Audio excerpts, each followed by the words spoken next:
The Episcopal Church, like most Christian denominations, is facing a decline in membership.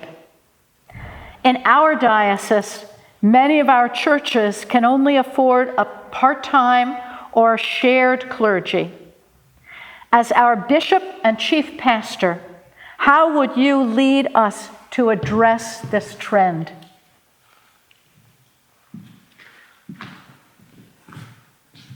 So first of all, let me just start by saying today, and I'm sure others have mentioned this, today we started in where there is no clergy person, and where the people of the parish are maintaining this amazing food pantry that they told us served over 500 people last month. And they're doing all that work out of their own parish budget. When we say that the church is not the clergy, the church is the people, if you don't believe that, you can just go look at where. Take a drive. The truth is that people in the Diocese of Western Massachusetts and across the country are finding new ways to do ministry.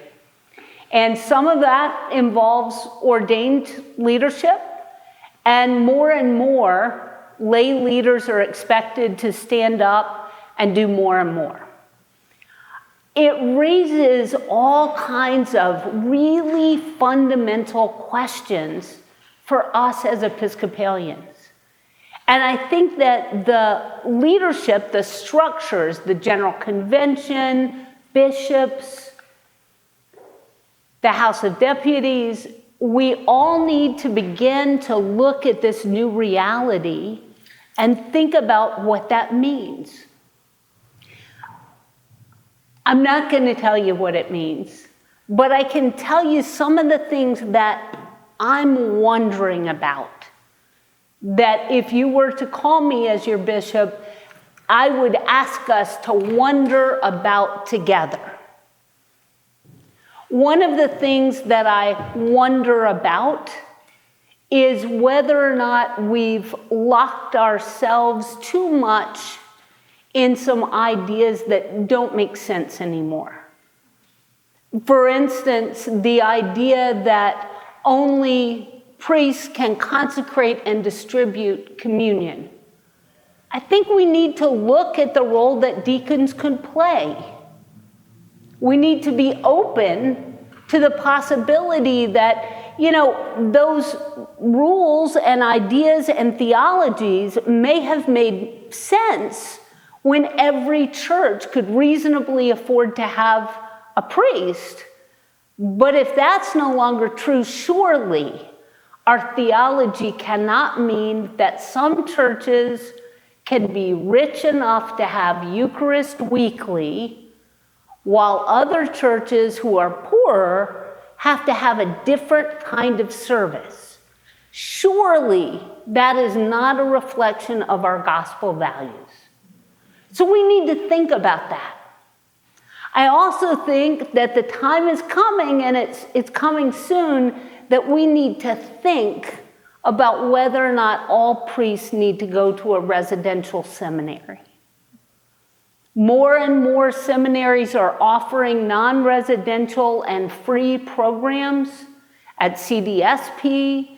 There are also programs that are being developed at the Seminary of the Southwest where people are able to go online and take classes and study.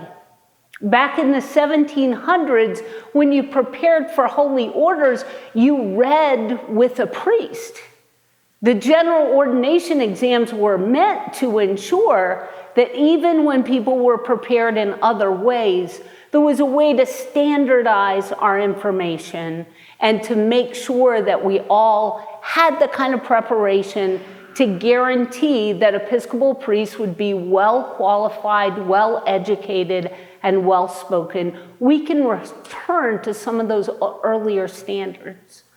I think it's time for us to look at the way we do insurance. I think it's time for us to re-examine some of the fixed cost And we need to make sure that the church is nimble as we continue to go through this period of decline. I also believe that this period of decline will not last forever. And at the same time, we need to plant seeds, because if history is our teacher, we know that the church will once again have a surge of ministry and power, and that is hard to see now. But it has always happened in American history. I believe that someday we will look back on this time and we'll be judged by the ways that we address these shortages, by the faith and the hope and the creativity that we use to get through this moment. Thank you. Provocative ideas. I know I'm going to go home and think about these things. Nice, me too. Okay. Knowing that the churches of the diocese range from red to blue to purple, what role do you believe the bishop and diocese play in fostering dialogues across differences? And how will you support the clergy and leaders that are doing this important work? Absolutely. It's a great question.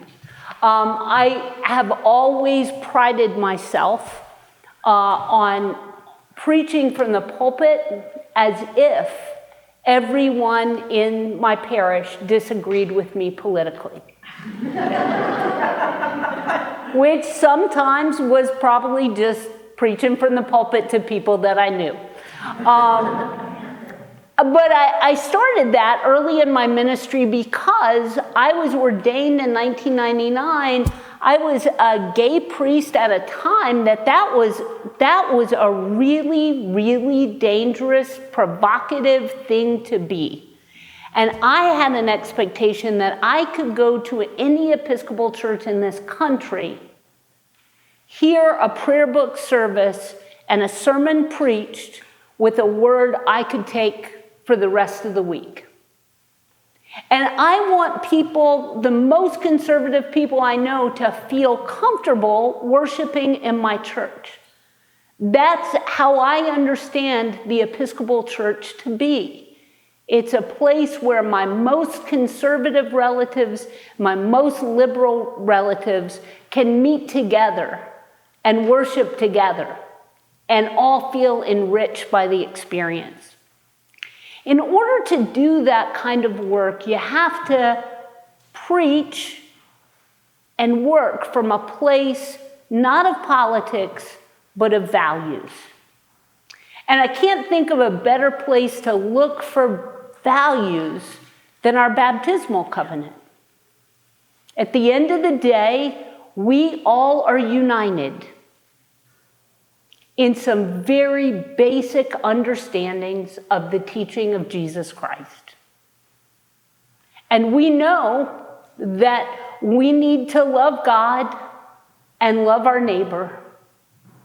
We know that we need to respect the dignity of every human being. And in my experience, as long as we stay centered on that central ground, people will respect us. People will hear us. The problem is that we're living in a time right now that is so volatile and seems to gravitate toward these huge swings of emotion. And at a time like this in our country, the temptation is to react to every provocative thing that we see or hear or experience. What I'd like to see us do is to cultivate the kind of faith that allows us to respond from a deep place of value, to be able to speak out on the most important issues of the day with a clarity and a simplicity and the confidence that Jesus has taught us that we must love our neighbors as ourselves. We know that we are to respect the dignity of every human being. And as long as we do that, we should do that as proudly and as loudly as we can, knowing that we are not responding to any political voice or moment in our country, but we are grounded in our faith and sure of our salvation.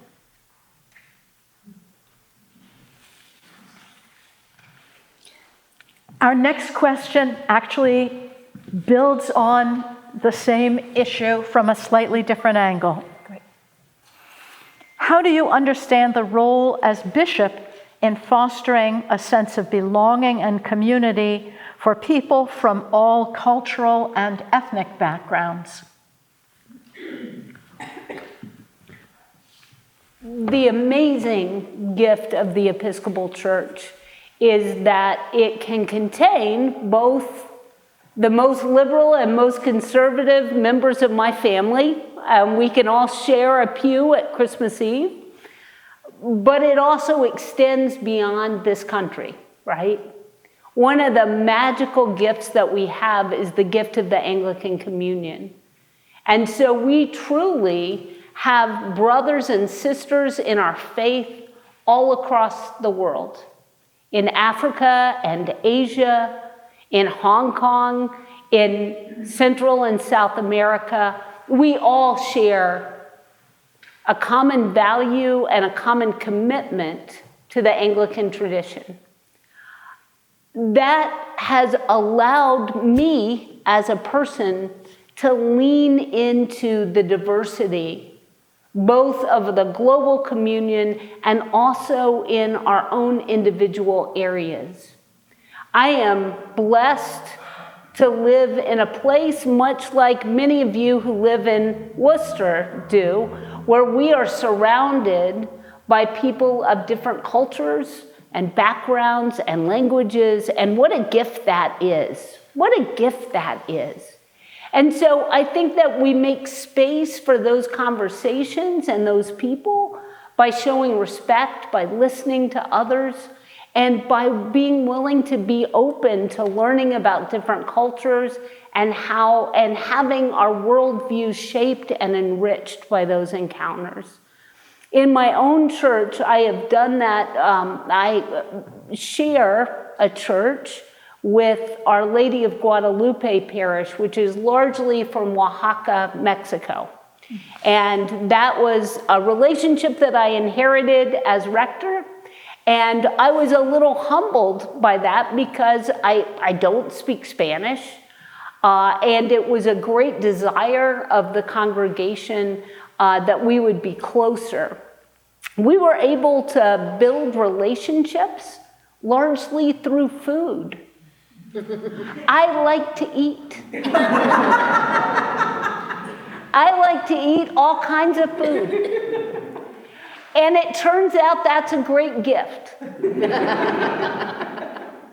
And so I found myself going and sharing in their meals and eating tamales. And the more that they found out that I like spicy food, the better we got along. I think that being able to be in relationship with people transcends language, transcends culture, and ultimately teaches us that your joys are my joys and your burdens are my burdens, right? That's what friends know about each other. And so for me, church is a great place to welcome people, to meet people, and to be in relationship with people because we know that God is our parent. And whether or not you like father language or mother language, God is the great parent, which means that we are all brothers and sisters. And so I would approach relationships with other cultural traditions in much the same way, by showing up, by being willing to be open and in relationship, and by letting people know widely that I enjoy spicy food. And if you have some hot sauce that is good with your culture, please bring that for me. Okay, moving along a little bit. Given our dwindling congregations and increasing property costs, it is becoming much harder for parishes to afford a full-time or even a part-time priest. How do you see the role of bishop in encouraging and developing the leadership by the laity in order to preserve church communities? Sure. Again, I remind you of the time that I spent earlier today and where. I believe that church is any place where people are trying to follow Jesus and do the work of the gospel in the world. I have been a priest. I'll be celebrating the 26th anniversary of my ordination next month.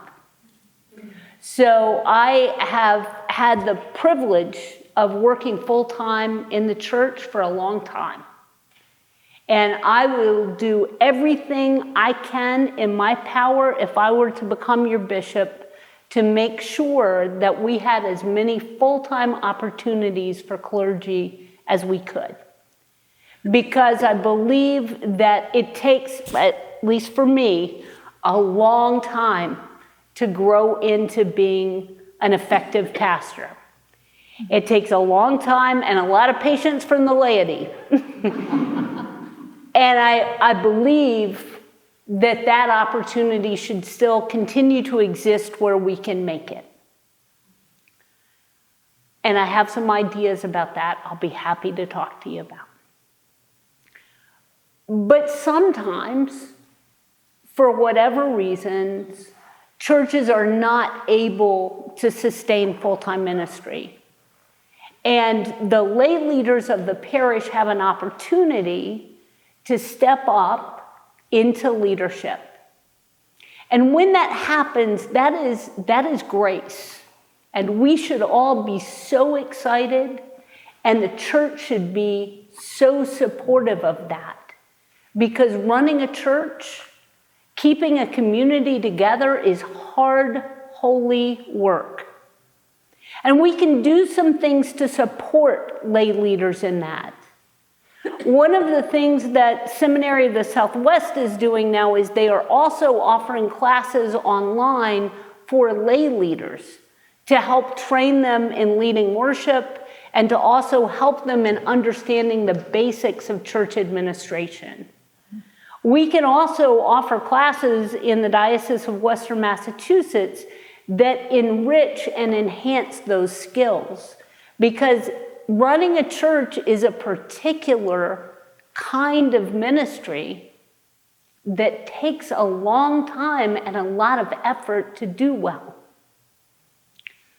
We can also make sure that those folks who are bravely holding on to parishes and working hard are supported both by local clergy and also by the bishop's office, making sure that they have a hotline and a number to call when problems emerge, because they will.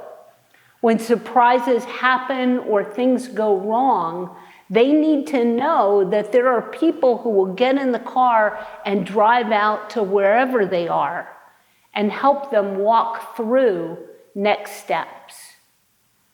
There are things that I know as a parish priest, not because I'm especially smart or especially gifted, but because I've been doing this work for so long, I know who to call. I think it's important that we not tell lay leaders that they have all the authority and none of the resources to be able to do that work. And I think that if we need them to do that work, and we owe it to the parishes to do everything we can to support them. Okay. Our fifth question has to do with more diocesan structure.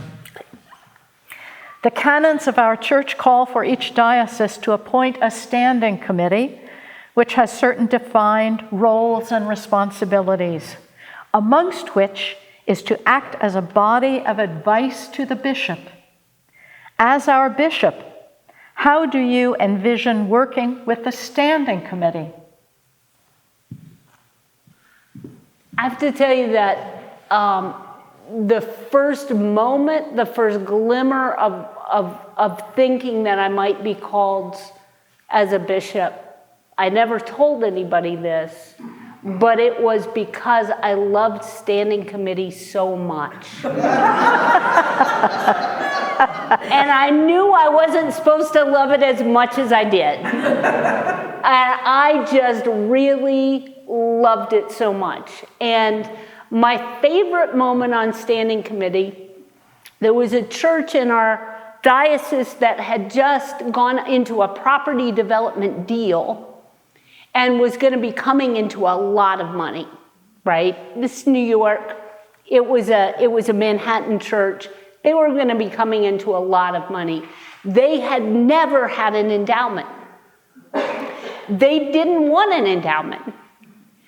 Instead, they wanted to build a building, an outreach building. And our bishop wanted them to build this outreach building. After all, what bishop would say, no, we don't want an outreach building? Wow. On standing committee, I said, I think this is a mistake.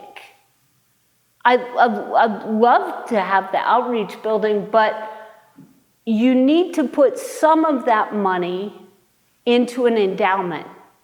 Because even though your church is growing right now, even though you can balance your budget right now, you need to plan for the future.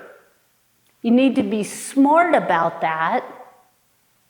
And the outreach building can be a little smaller, or you can wait a little longer and build the building that you want. Well, I got to tell you, the rector in Manhattan did not appreciate the rector in the Hudson Valley having this very wise counsel. That did not go over. But the bishop heard me, and the people on standing committee heard me, and we wound up insisting that an endowment was started. Now, I have to tell you, the good news about this story is the rector of that parish, who was not thrilled with me at the time, has since become a very good friend and will walk up and hug me, and I think we're good now. The standing committee has a really special role to play. The standing committee is to me one of the critical voices in the diocese, because it gives it makes explicit, right, that we are all related to one another. And that what you do in Springfield affects the people in the Berkshires. And it makes explicit the fact that the folks in Ware have a stake in what happens in Shrewsbury. It makes it explicit that we are one body. And that sometimes your friends, your colleagues, your brothers and sisters in Christ can see something a little more clearly in your context than you can see it at the time. So I love standing committee because it deals with the most essential issues for Western Massachusetts right now, right? It deals with property. It deals with discipline. It deals with the issues that affect all of us. And standing committee is the place that the bishop can come and say, this is what's happening. What do you think? It's a place where the bishop can truly get advice and wisdom and counsel.